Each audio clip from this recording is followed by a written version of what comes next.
Hey everybody, hope you're doing well, hope you're staying safe. It's Monday the 12th of April 2021. We've had a bit of a thunderstorm here today.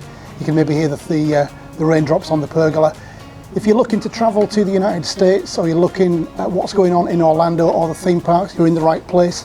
Stick around. We'll get to the headlines right now. Usual Florida and US COVID stats, usual stuff on vaccines, how are we getting on? Are we going to get to the 200 million this week?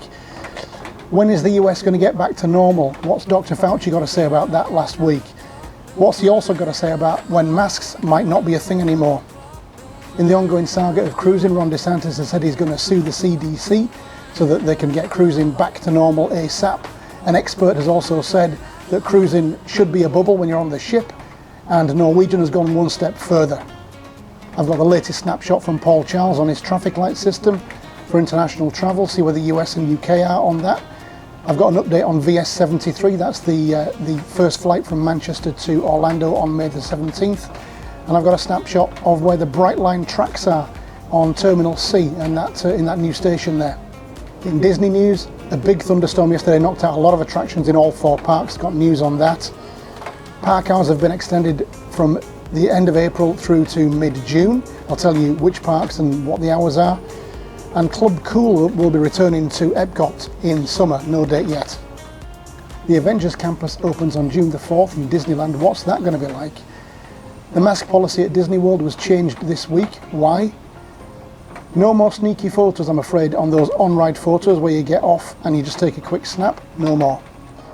In Universal Orlando news, Sapphire Falls reopens in May. I've got news on exactly when that is. The Jurassic Park Velocicoaster opens in June. I've got the opening date for that as well. Universal Studios reached capacity again this week, not once or twice, but several times. I've got some news on that. Then we're going to look at the Walt Disney World availability calendar, what's going on in July, and finally the weather. Summer looks like it's arrived early. Okay, let's crack on. I've got to look at the Walt Disney World Park availability calendar, what is going on in July, and finally the weather. It looks like summer has arrived early. If you're new to the channel, please do watch the video, give it a like if you like it, subscribe if you want. Let's crack on. In some non-theme park news, but definitely something that happened this week, this is Alfie. He's a 10-week-old, and we think he's kind of a mastiff slash Labrador. He's about 20 pounds at the moment. You can see the size of his paws, and he's going to get a lot bigger, and you'll see a bit more of him coming up. Okay, let's get on with it. If you follow the Hit the Theme Parks Facebook page, that isn't the first time you will have seen Alfie. He was here last week when he was 9 weeks old, and he was introduced first of all on that Facebook page. So do give that a follow if you want. There's news there every day. Okay, let's start where we normally start. US daily cases for Saturday, 66,780. The US 7-day moving average for new cases was 65,624 last week. This week it's 67,906, up 2,300. And that's up 3%. US active cases, 6.9 million this week. Last week it was the same, 6.9 million also. It actually went up a couple of days this week before falling again.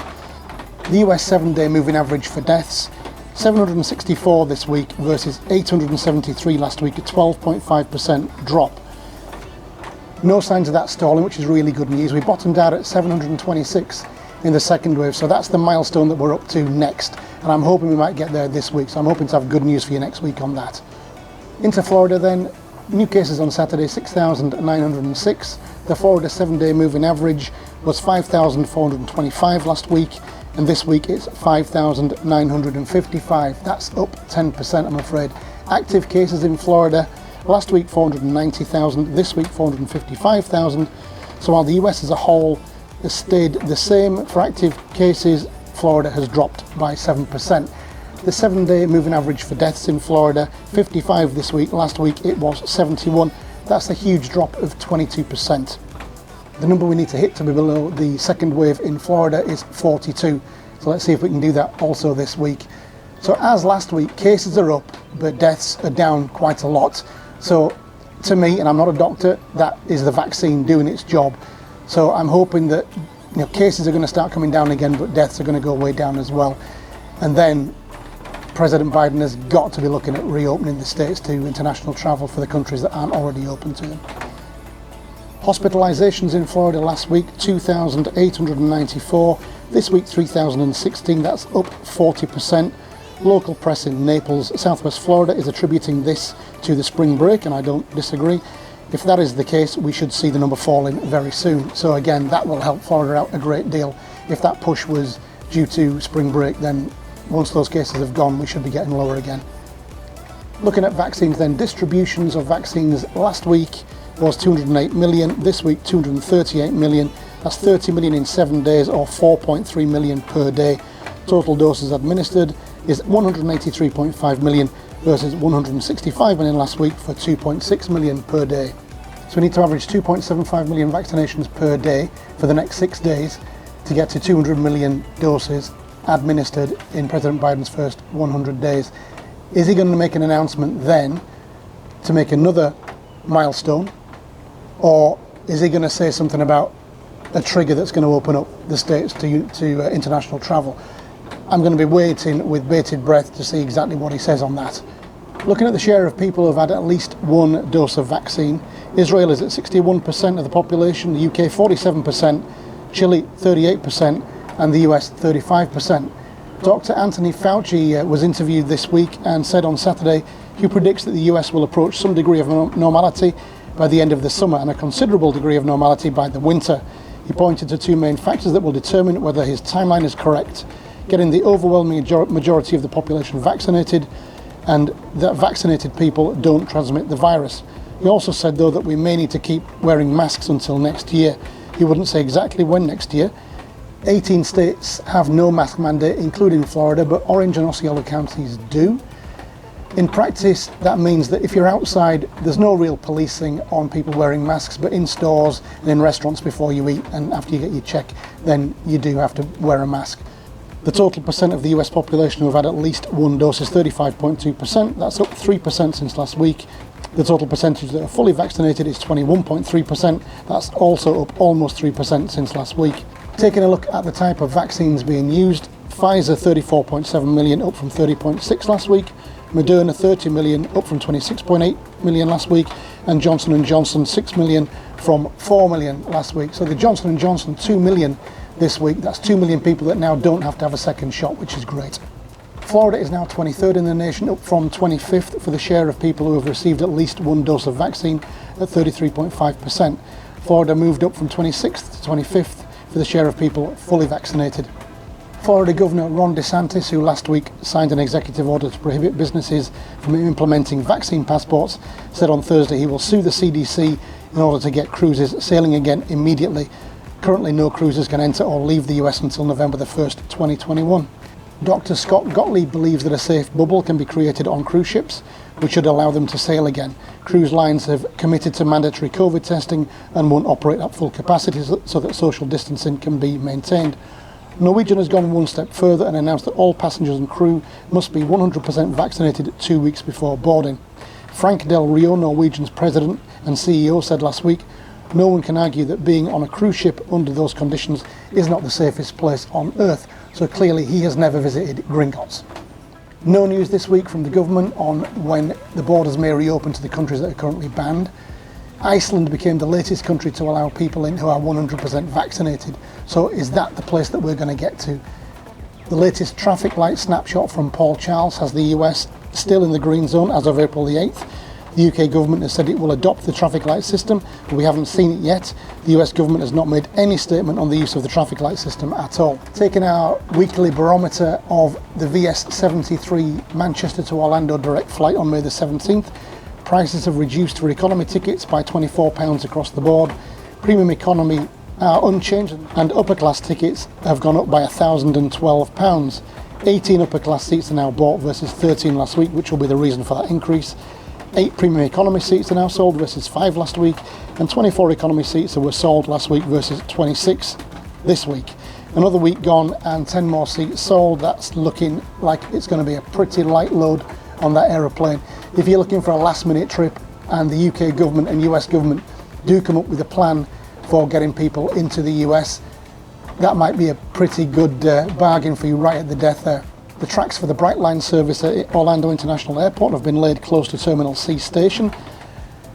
On to Disney news then, and nearly 30 indoor attractions were closed on Sunday in all 4 Walt Disney World parks because of a massive thunderstorm that knocked out electricity there.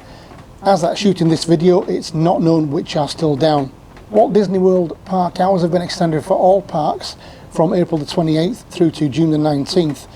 Magic Kingdom hours will be extended from 8 AM to 9 PM across that time. Epcot hours will be extended from 11 AM to 10 PM from April 25th to May the 8th, and 11 AM to 9 PM from May the 9th to June the 19th. Hollywood Studios hours will be extended from 9 AM to 10 PM from April the 25th to June the 9th, and lastly Animal Kingdom's hours will be 8 AM to 8 PM for April the 25th to May the 1st, and 8 AM to 7 PM from May the 2nd to June the 19th. Club Cool will reopen at Epcot this summer, no date given yet.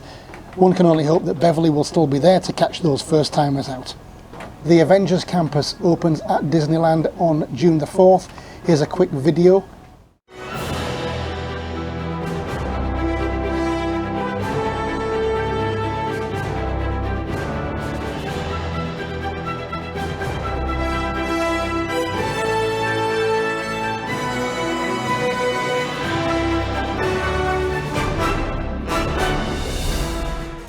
I really hope that Disney commits to building a complete Marvel park at Disney World at some point in the future.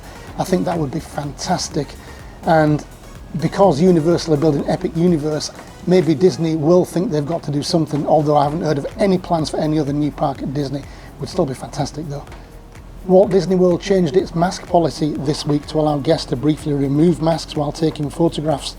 Universal quickly followed suit, it would appear, although Universal's website has not been changed to reflect any alteration to its policy.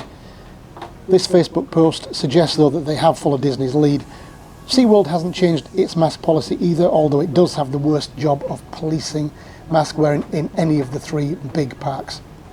For those people who enjoyed taking quick sneak pictures of their on-ride photos, that's now a no-no. They are now going to be watermarked. So you can still take the pictures, but people will know what you've done rather than buying them through PhotoPass. Into Universal, Lowe's Sapphire Falls reopens on May the 18th. I looked at the prices for reopening day, and they start at $226 for a standard 2-queen room, right up to $783 a night for a 3-bedroom suite.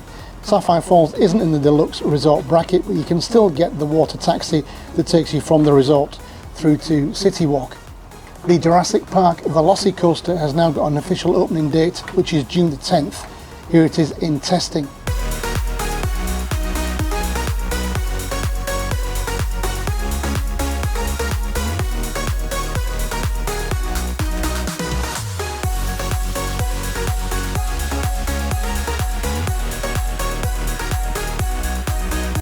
I'm really hoping that there's going to be an annual pass couple of days where I can get on before it becomes mayhem on June the 10th.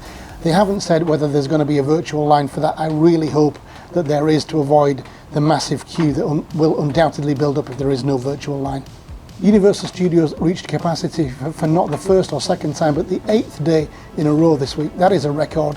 I don't know what the capacity is of Universal Studios, but whatever it is, it's very popular, and because it's first come first serve and you don't have to reserve anything, that's why it's reaching capacity. They have opened up every day, but you do have to wait your turn. Even if you're at a resort, you do get priority, but even if you're at a resort, you have to wait your turn. You can't just get in.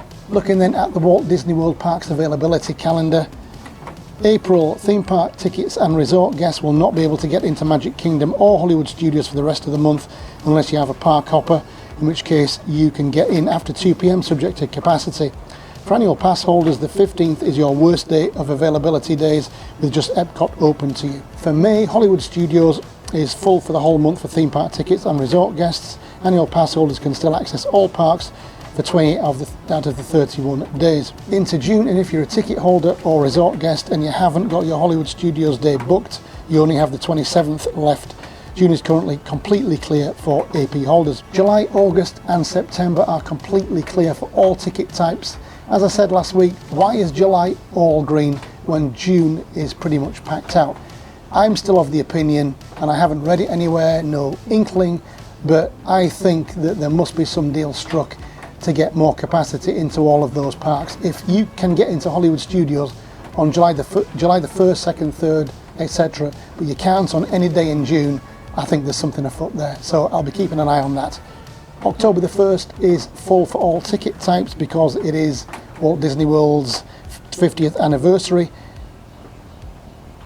Annual pass holders also can't access Hollywood Studios on that day because I guess the overflow from annual passes is going to be going on Remy's Ratatouille Adventure. For annual pass holders, the 2nd is also sold out for Magic Kingdom. Finally, the weather, and it looks like summer has come early. We're only in early April, but 10 days out of the next 14 are forecast to have showers in the afternoon or thunderstorms. Okay, that is the news for this week. Hope you got something out of that. If you do, please give the video a thumbs up. If you want to subscribe, please do that as well. I'll see you in the next one. Okay, cheers for now. Stay safe. Bye-bye.